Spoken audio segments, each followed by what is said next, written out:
You called for Cathy Engelbert's resignation from her role as WNBA commissioner. WNBA finals, and so I'll leave it there. I mean, I'm just obviously disheartened. You hear Caitlin Clark there. How does that strike you? You know, I think what people need to understand, we need great leadership in this time across all levels. I'm a human too. I have a family. I have 2 kids who are devastated by these comments. And so all I'll say is just, it's obvious. Doesn't strike me at all. Same reaction. Cathy Engelbert should resign as the commissioner of the WNBA. Christmas morning 2025 was supposed to be the one quiet day of the year when the noise finally died down. A rare pause for the WNBA front office and especially for Commissioner Cathy Engelbert. After a season that shattered viewership records while also dragging the league through non-stop controversy, racial tension, and internal locker room disputes, leadership desperately needed space to reset and regroup. The hope was simple. Let the sports conversation drift toward the NFL, the NBA Christmas slate, or anything that did not involve the internal power struggles of women's basketball. For a few hours, that plan almost worked. Then, at exactly 10 a.m. Eastern Time, as families opened gifts and the sports world remained half asleep, a single notification dropped and shattered the calm. It was not a league announcement or a highlight package from the WNBA's official channels. It came from Nike. The post featured a 32-second commercial starring Caitlin Clark that would end up doing more damage to the commissioner's authority than any single scandal the league had faced in the past decade. The ad, titled From Anywhere, did more than rack up views. It triggered panic behind closed doors. Inside WNBA headquarters, the reaction reportedly shifted fast from shock to full-blown crisis mode. To understand why a sneaker commercial caused such an intense response at the highest levels of the league, one has to look beyond basketball. This was about control, influence, and power dynamics that had quietly been shifting for the last 2 years. For decades, the WNBA had operated under a tightly controlled philosophy, one in which the league came first, the collective acted as a shield, and the brand promoted all 144 players equally, pushing the idea that no single athlete was ever bigger than the organization.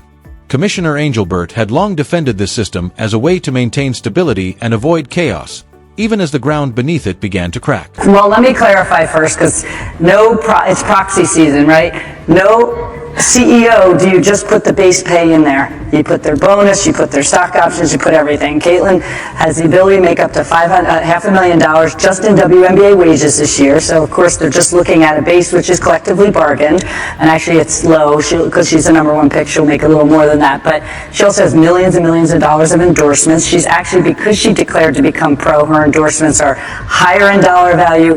She has a global platform now, not just a U.S. platform. So she's going to do just fine, as will the top players in the league, as every league does. But I realize we still have a lot of work to do, and it's all about the ecosystem. When that commercial aired on Christmas morning, everything changed.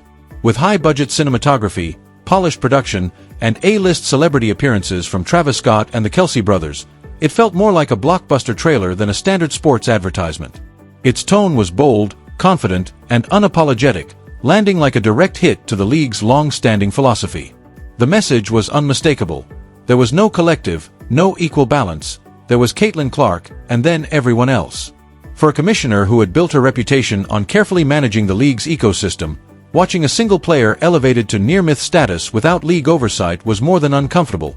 It was a direct challenge to her authority. What truly set off alarms inside league offices were the fine details of the ad itself.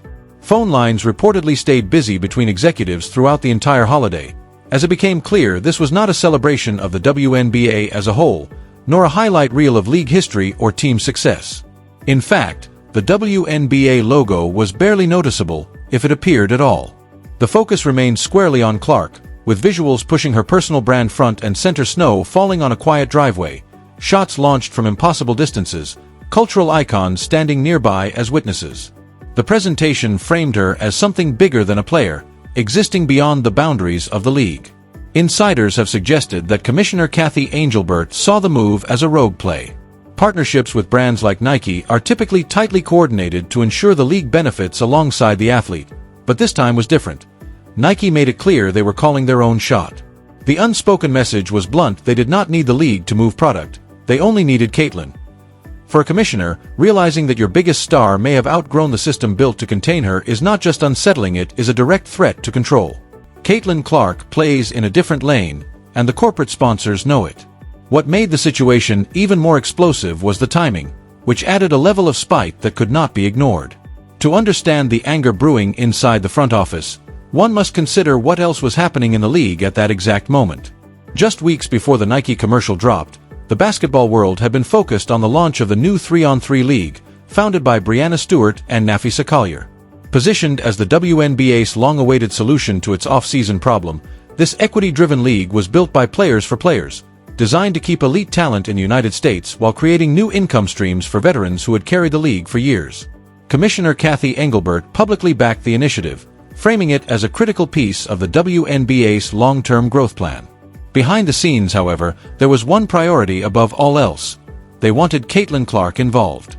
Every lever was pulled to make it happen, including an offer reportedly exceeding $1 million for a short commitment, a sum dwarfing her WNBA salary and signaling just how badly the league wanted her star power. Clark declined. She turned down the check and the spotlight, choosing instead rest, time away, and a lower profile, at least on the surface. That decision alone already set the stage for tension that would soon explode.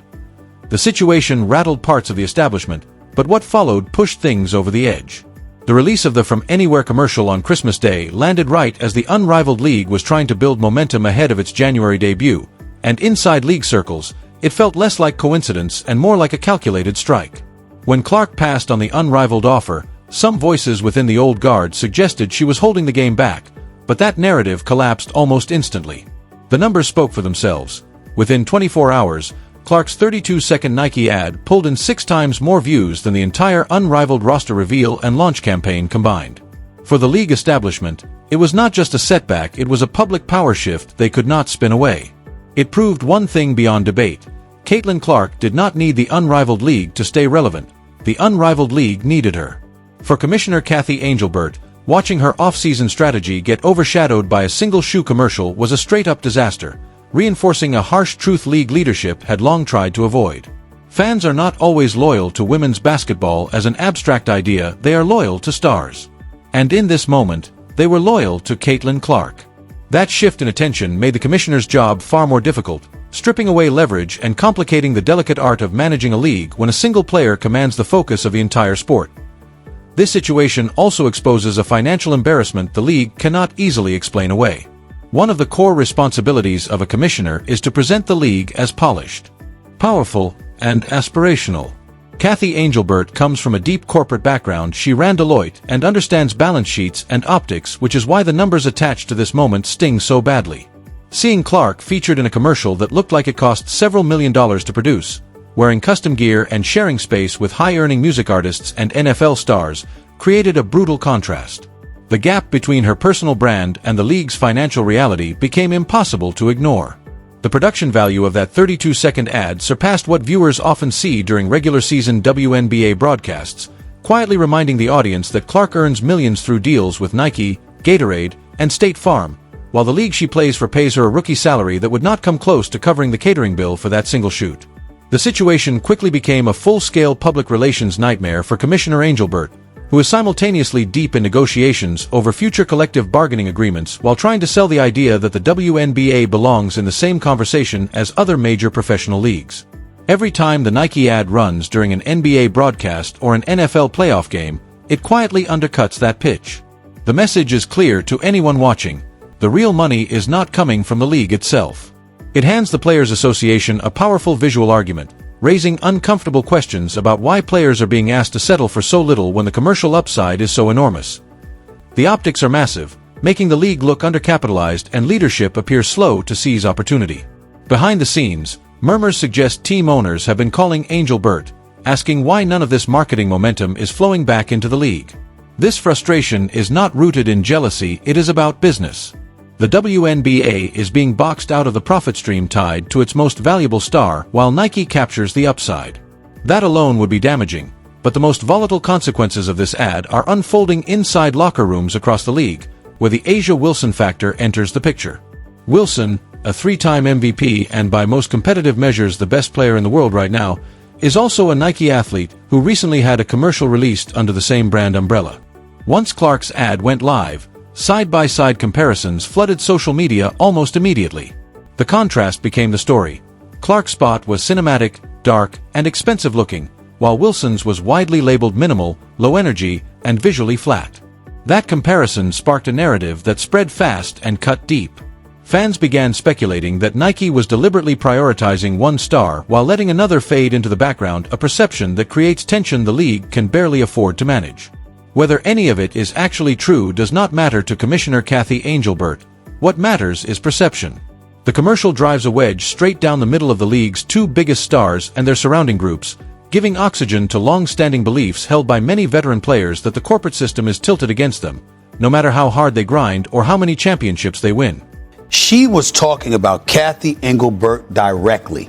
She revealed private conversations, you understand, with quotes from this lady, the commissioner, about what she said that came across as dismissive, as derogatory, and unappreciative of the athletes that represent her league. Engelbert has spent the last 2 seasons trying to calm tensions around physical play, flagrant fouls, and the repeated targeting of Caitlin Clark, but this ad did the opposite. It intensified everything.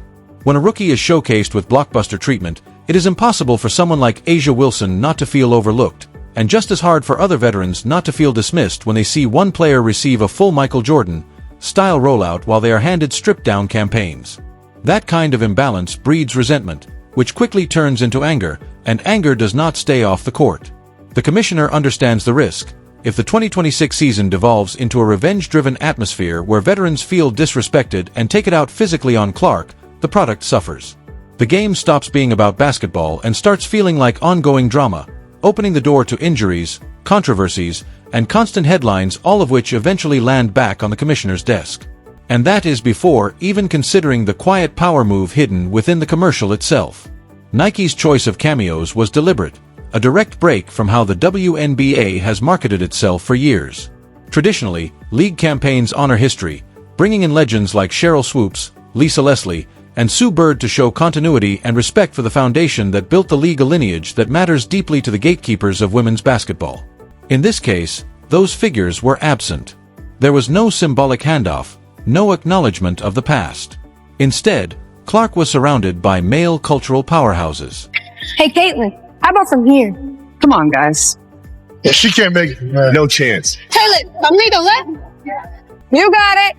I'm not even gonna ask. Hey, Caitlin from here might be impressive. Am I right? Whatever, Chad. From right here. From there.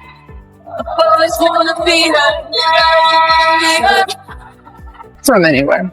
Travis Scott, Jason Kelce, and Michael Che from Saturday Night Live all appeared in the commercial, sending a message that was subtle but sharp. Nike positioned Caitlin Clark outside the traditional WNBA timeline not as the next star in line, but as a pop culture figure operating on an entirely different level, standing shoulder to shoulder with the world's biggest male celebrities. 4 power brokers and former players who have openly criticized Clark's fan base. This move cut deep. It bypassed the league's internal hierarchy entirely, signaling that outside validation mattered more than approval from within. Engelbert understood exactly how dangerous that message could be for the structure she was trying to protect. Commissioner Cathy Engelbert needed the veterans to buy in and alumni voices aligned with the league's direction. When the face of the league is marketed as separate from its own history, it weakens the foundation the WNBA is built on, creating a split culture. On one side, new fans who only care about Caitlin Clark. On the other, longtime supporters who care deeply about legacy and lineage. The commissioner is caught in the middle, absorbing pressure from both sides. To understand why this conflict feels personal, one must revisit the Lucky Stars controversy. In October 2025, reports emerged about a tense meeting in which Engelbert allegedly told players they should be grateful for the media rights deal she helped secure, a phrasing that sparked immediate backlash. First of all, I have great respect for Fee, and I think she made a lot of very valid points. And, I think what people need to understand, we need great leadership in this time across all levels. This is straight up the most important moment in this league's history. Well, this league's been around for 25 plus years, and this is a moment we have to capitalize on. So that's honestly what I would say. I think there's, Fee said it all with what she said. And, I think the points she made were very valid. Even after attempts to soften or clarify her earlier remarks, the perception stuck. Engelbert was framed as an executive who believed players owed her thanks. That moment became a symbol of power imbalance, a reminder of who controlled the purse strings. The Nike commercial functions as a direct counter to that episode without saying a word. It positions Caitlin Clark as someone who does not rely on gratitude to survive. Her value exists on its own terms. The message beneath the visuals is unmistakable. Clark brings attention, attracts sponsors, and drives revenue. The ad quietly erodes the commissioner's authority by exposing a financial reality the league cannot match. It becomes increasingly difficult to demand loyalty or gratitude when the league's salary structure pales next to what Clark earns outside of it. The numbers create an impossible contrast. When a league pays a player a fraction of what a single sponsor does, the balance of power shifts. The dynamic flips. The player becomes the center of gravity, and the league becomes dependent on her presence. Engelbert understands the danger. Once an athlete recognizes that their individual value outweighs the governance structure around them, control starts to slip. The NBA experienced a version of this with LeBron James, but this situation is even more volatile. The gap between Clark's earning power and that of her peers is massive, and that imbalance threatens the stability of the entire system. Above all, there is a larger threat hanging over the situation, one that keeps WNBA owners up at night.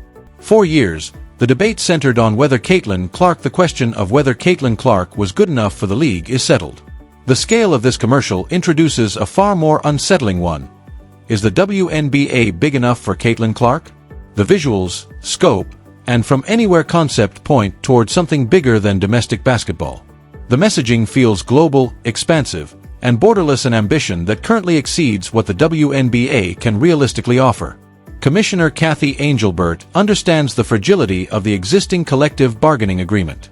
If players opt out and the league cannot present Clark with compensation that reflects her market value, the consequences could be severe. Once that door cracks open, new possibilities emerge. What would stop Clark from building something of her own? What would stop Nike or Amazon from backing a Clark-driven tour that travels city to city and pulls numbers rivaling or surpassing the WNBA? It sounds extreme, but the financial logic is already on display. A company willing to spend this much on a 32-second commercial is willing to fund whatever platform delivers the highest return. Right now, that platform is Clark herself, not the Indiana Fever, not the league as an institution. This commercial functions as a warning, not just a promotion, signaling that the star can be moved anywhere at any time if the structure around her cannot keep up. Inside the commissioner's office, the reaction is not just anger, it is anxiety. The fear is not backlash, it is irrelevance.